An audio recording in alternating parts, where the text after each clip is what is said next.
Assalamualaikum warahmatullahi wabarakatuh. Gimana kabarnya teman-teman? Semoga selalu dalam keadaan sehat walafiat dan dalam lindungan Allah Subhanahu wa taala.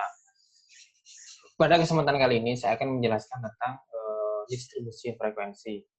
Sebenarnya distribusi frekuensi ini sudah kalian coba praktekkan di tugas UTS kemarin. Setelah saya baca, ternyata teman-teman sudah mulai mengerti tentang distribusi frekuensi, cuman teman-teman belum mengerti istilah tersebut. Oke, apa yang disebut dengan distribusi frekuensi? Distribusi frekuensi adalah pengelompokan data berdasarkan batas-batas yang telah ditentukan. Terdapat dua jenis distribusi frekuensi. Pertama ada distribusi frekuensi numerik, yang artinya data itu bersifat angka-angka saja. Kemudian ada namanya distribusi frekuensi kategorikal.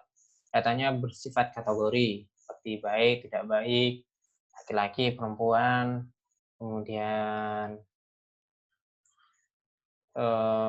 senang, tidak senang, dan lain-lain. Banyak sekali contoh-contohnya. Itu namanya frekuensi kategorikal. Jadi bukan berbentuk angka. Kemudian ini contoh sederhana distribusi frekuensi. Ada data tentang tanaman yang ditanam oleh para petani di salah satu desa di Jember. Ini adalah nama petaninya Agung, Rendi, Wasil, Heru, Yasir, Eko, Nuris, Aan, Solehan, Kiki. Ini adalah nama petani-petani. Kemudian yang di sebelahnya adalah nama tanaman yang ditanam. Oke, ini adalah data mentah. Ketika kita memberikan kepada orang lain pun akan sulit untuk mengerti apa yang dimaksud dengan data tersebut. Sehingga kita butuh yang namanya membuat distribusi frekuensi. Kemudian akhirnya seperti ini. Nah, dikelompokkanlah petani yang nanam jagung. Petani yang nanam jagung siapaan tadi? Ini ada Agus, ada Randy, ada Kiki. Hanya orang yang menanam jagung itu ada 3 orang. Kemudian petani yang nanam sayur. Dilihat ada Heru, kemudian ada Nuris, ada Eko. Nah, kalau semua orang dikasih informasi seperti ini, maka orang akan mengerti bahwa petani di desa X ini yang jumlahnya 10 orang ini ternyata ada 3 orang yang menanam jagung, ada 3 orang yang menanam sayur, ada 2 orang yang menanam tembakau, ada 2 orang juga yang menanam padi. Nah, ini bisa disebut dengan distribusi frekuensi mode kategorikal atau contoh dari kategorikal. Kemudian untuk yang numerik itu seperti apa contohnya? Nah, contohnya seperti ini contoh produksi petani per kuintal. Jadi ada apa namanya? Sudah ada pembagian mulai dari 2 sampai 2,50 kintal sampai 4 kintal 4,99 kintal. Kemudian ada yang 5 kintal sampai 7,49 kintal, ada yang 7,50 kintal sampai 9,99 kintal. Ini adalah pengelompokan petani. Untuk data mentahnya mungkin bentuknya seperti tadi itu, cuman ini dikelompokkan untuk memudahkan dalam memahaminya. Sehingga ketika sudah dikelompokkan maka akan berbentuk seperti ini. Jadi petani yang hasil produksinya itu ada di kisaran 2,50 sampai 4,99 itu ternyata ada 10 orang. Petani yang jumlah produksinya itu antara 5 kintal sampai 7,49 kintal itu ada 15 orang. Nah, selanjutnya petani yang hasil produksinya itu 7,50 sampai 9,99 kintal itu ternyata ada 18 orang. Artinya kita bisa mengartikan bahwa lebih banyak petani yang sudah produktif. Artinya hasil pertaniannya itu sudah banyak. Buktinya untuk yang di klaster ketiga 7,50 kintal itu ada sampai 99 kintal itu ada 18 orang. Sedangkan jumlah petani yang di data ada 43 orang. Nah, ini adalah contoh yang numerik. Nah, ini juga contoh yang kategorikal. Penilaian jumlah mahasiswa, ini ada jumlah mahasiswa ada 75. Jadi yang nilainya sangat baik itu adalah 10 orang. Yang baik nilai antara 71,85 itu ada 18 orang. Yang cukup baik itu 32 orang, yang tambeng, yang rada malas belajar itu ternyata ada 15 orang, sehingga nilai mereka kurang bagus. Nah, itu yang namanya contoh dari kata eksemplifikal. Seperti yang tadi itu petani yang menanam jagung dan sayuran. Kemudian kalian kan sempat kemarin juga meneliti, ada yang meneliti rokok juga sepertinya ketika saya baca hasil UTS-nya. Jadi meneliti 10 orang, kemudian dari 10 orang itu siapa yang suka rokok tak jagat, bukan tak jagat sih. Ada yang suka rokok surya, ada yang promil, ada yang macam-macam. Kemudian kalian menjadikan satu, sehingga kalian bisa kemudian kalian kelompokkan. Oh, berarti yang dari 10 orang yang suka surya itu ada 3 orang, yang suka promil ada 4 orang, yang suka jarum itu ada 4 orang. Nah, itu adalah pengelompokan yang sudah sebenarnya sudah kalian kerjakan. Oke, dalam distribusi frekuensi ini, Nak, ada 2 unsur sebenarnya. Yang pertama ada kelas, yang kedua itu adalah interval kelas. Apa kelas? Kelas itu merupakan kelompok. Nah, rumus penentuan kelas itu K sama dengan 1 plus 3,3 log N. N itu adalah jumlah datanya. Kalau jumlah datanya 10, maka N-nya 10. Kalau jumlah datanya ada 43, N-nya 43. N ini tergantung dari jumlah datanya. K adalah jumlah kelas yang diperlukan, kemudian N adalah jumlah data yang diamati. Oke, kelas ini, kalau datanya itu bentuknya adalah angka, maka angka-angka banyak seperti yang tadi itu, angka apa contohnya? Angka jumlah lulusan yang terserap yang cepat terserap di suatu pekerjaan, suatu perusahaan, itu kan bentuknya kan angka-angka terus. Ada yang 2 bulan, ada yang setelah menunggu 2 bulan, ada yang sudah menunggu 3 bulan, dan lain-lain. Nah, itu kalau datanya banyak sekali, nah itu bisa dibuat distribusi frekuensi. Nah, tapi ada pengklasteran. Ada pengklasteran. Nanti bentar lagi ada contohnya juga. Oke. Jadi tapi sebenarnya untuk kelas ini sebenarnya bisa ditentukan dengan rumus K sama dengan 1 plus 3,3 log N. Atau tidak usah dengan rumus. Hanya berdasarkan kemauan dari surveyor atau peneliti itu sendiri. Contoh, kalau yang tadi itu contohnya itu kayak tanaman.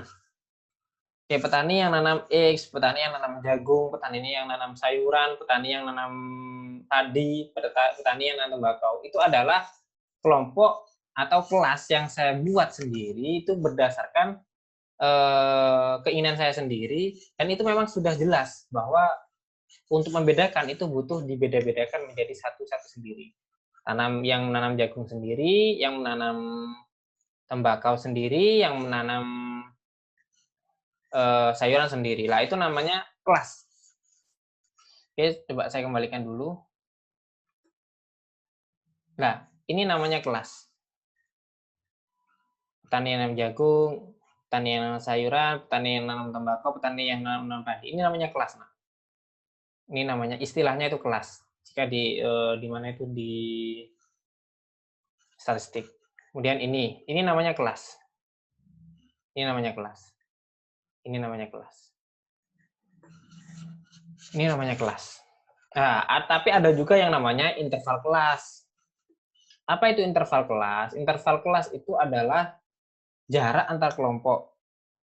Nah, karena yang tadi itu kayak petani nanam tembakau, nanam itu kan sudah jelas, yang membedakan antar data-data satunya itu sudah jelas. Jadi tidak perlu kita buat interval kelas. Nah, tapi kalau datanya itu berupa angka-angka yang banyak, entah itu angka pengangguran, entah itu penjualan mobil dan lain-lain, jenis mobil dan lain-lain, sepeda motor dan lain-lain, itu nggak butuh yang namanya interval kelas untuk memudahkan dalam pendataan. Apa itu kelas? Interval kelas adalah jarak antar kelompok. Rumus penentuan interval kelas adalah interval kelas sama dengan DB dikurangi DK dibagi K. K itu adalah kelasnya. Kemudian DP adalah data yang besar, DK data kecil. Jadi data yang paling besar dikurangi data yang paling kecil, dibagi kelasnya. Oke. Contohnya seperti ini. Ini adalah contoh penentuan distribusi frekuensi. Nah, ini adalah data yang banyak. Karena saking banyak data ini akan sulit kalau kalian mau mengelompokkan sesuai keinginan kalian. Maka paling enak kalau datanya seperti ini, kalian bisa menggunakan rumus yang tadi itu. Oke. Jadi yang pertama kita tentukan adalah kelasnya. Oke, ingat rumus kelas adalah 1 plus 3,3 log N. N-nya itu adalah jumlah data. Jumlah data semuanya ini adalah 125, maka ditulis 125. Kemudian dijumlahkan, akhirnya ketemu 7,9. Jika dibulatkan ke 9, maka akan menjadi 7 kelas. Kemudian interval kelasnya berapa? Interval kelas jarak antar kelasnya berapa? Akhirnya 79 dikurangi 10 dibagi 7. 79 data yang paling besar, 10 data yang paling kecil dibagi 7 sama dengan 9,8. Dibulatkan bisa menjadi 10. Kemudian interval kelasnya adalah 10. Jadi dibuat 7 kelas, jarak antar kelasnya itu adalah 10.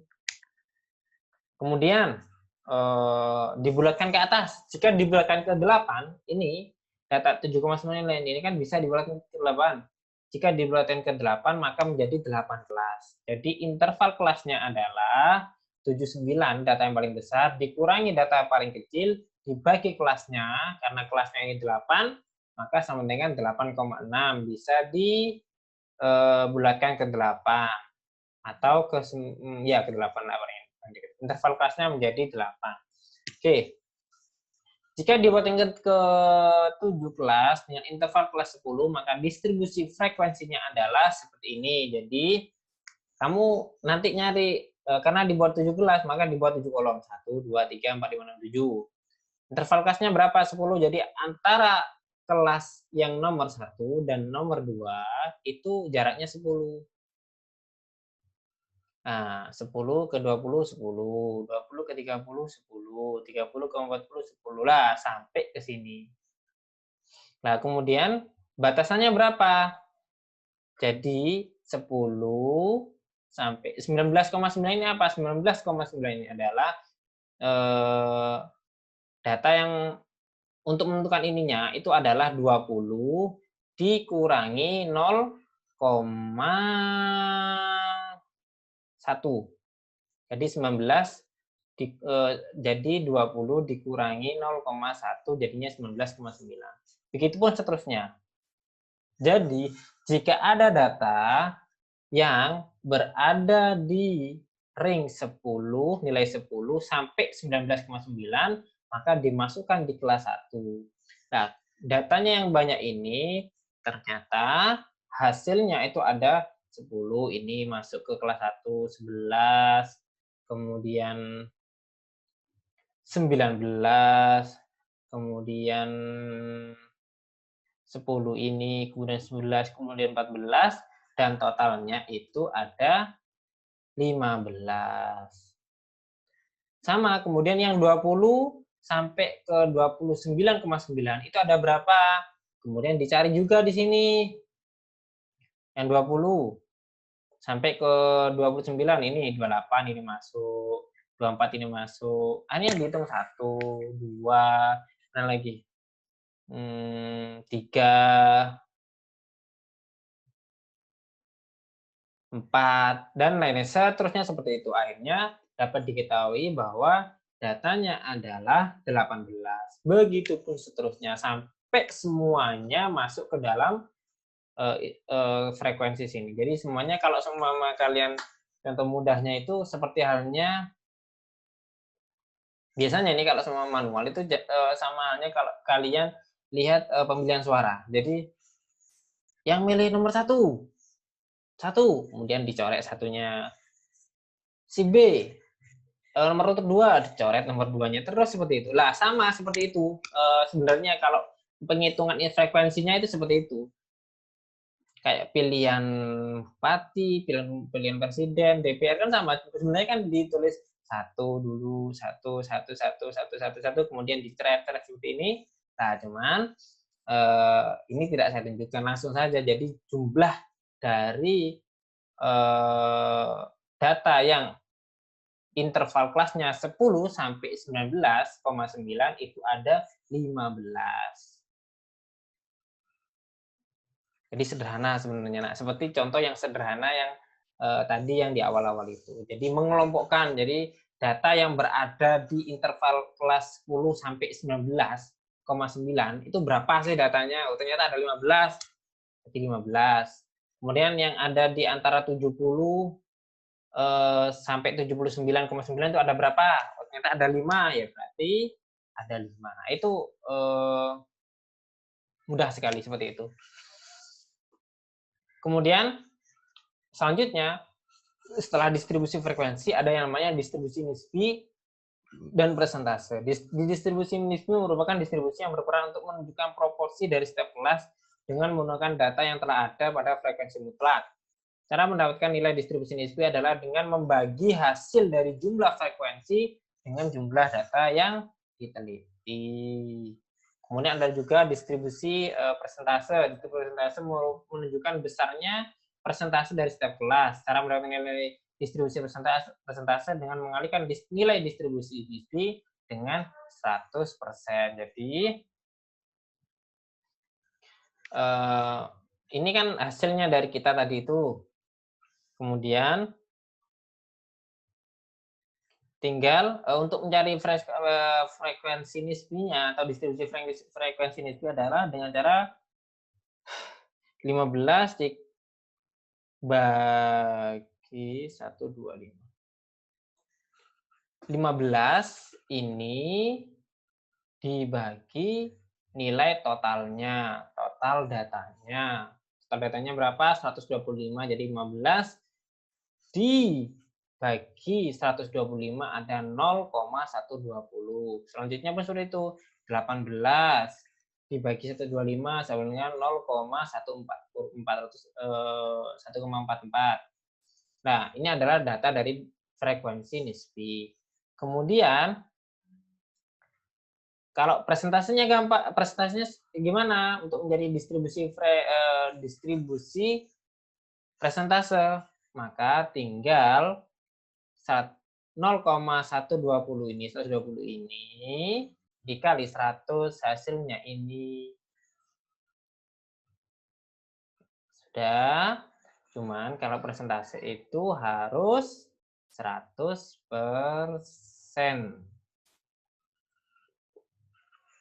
Kalau frekuensi nisbi ini jumlahnya 1 totalnya. Oke. Sekian penjelasan dari saya. Silakan kalian coba untuk mengerjakan ini adalah data tabungan siswa SMP Maju Terus. Silakan kalian kerjakan sendiri saja. Ditulis tangan. Kemudian kalau sudah selesai, silakan kirim di WA saya. Kamu coba tentukan kelasnya dulu, tentukan interval kelasnya, kemudian cari distribusi frekuensinya, distribusi frekuensi nisbi, dan presentasenya. Jika ada pertanyaan, silakan bisa chatting saya. Oke, akhirul kalam. Wassalamualaikum warahmatullahi wabarakatuh. Tetap semangat belajar dan stay safe. Jaga kesehatan.